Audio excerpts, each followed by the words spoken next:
normalement, quand on veut acheter, forcément, il y a des taxes et des droits à payer à l'État, les droits d'enregistrement. Ok. Donc ça qui sont payés chez le notaire directement, auprès du cadastre? Non, alors les droits d'enregistrement, c'est les droits qu'on paye aux impôts, Très bien. à la Direction générale des impôts. Qui est payé lors de l'achat directement chez le notaire. Exactement. Aussi, les droits de la conservation foncière, Très bien. droits d'inscription de l'acte sur les registres fonciers. Ok. Les droits d'enregistrement, ils sont proportionnels à la nature du bien.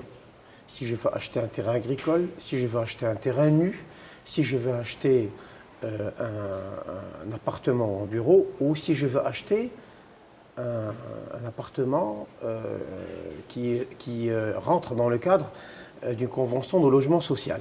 Ok. Les taux, ils diffèrent.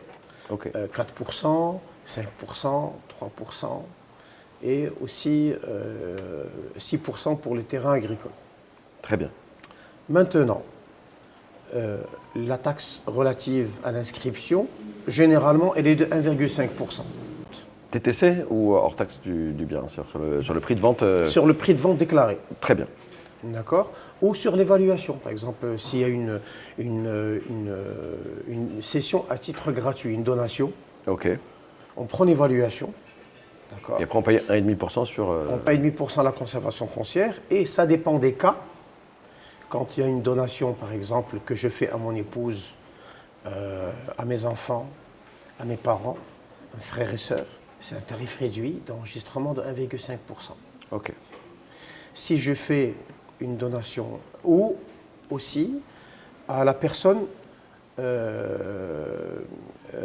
qui est soumise à la kafala, c'est-à-dire une personne que j'ai adoptée. Ok. Parce que l'adoption, on ne parle pas d'adoption baroque, on parle de la kafala. Cette personne-là que j'ai pris sous mon aile, si je veux le faire une donation, d'accord, elle bénéficie aussi du tarif réduit. Ok. À part ces cas-là particuliers, c'est le droit proportionnel. D'accord. D'accord. Donc on achète un appartement, on achète un bureau, on achète une villa, 4%. Très On bien. achète un terrain nu, 5%. Ok. On achète un logement social, 3% d'enregistrement. Ok. D'accord. Ce qui veut dire que lorsque j'achète, moi par exemple, je vais acheter un studio parce que je souhaite en faire un investissement immobilier. Mhm.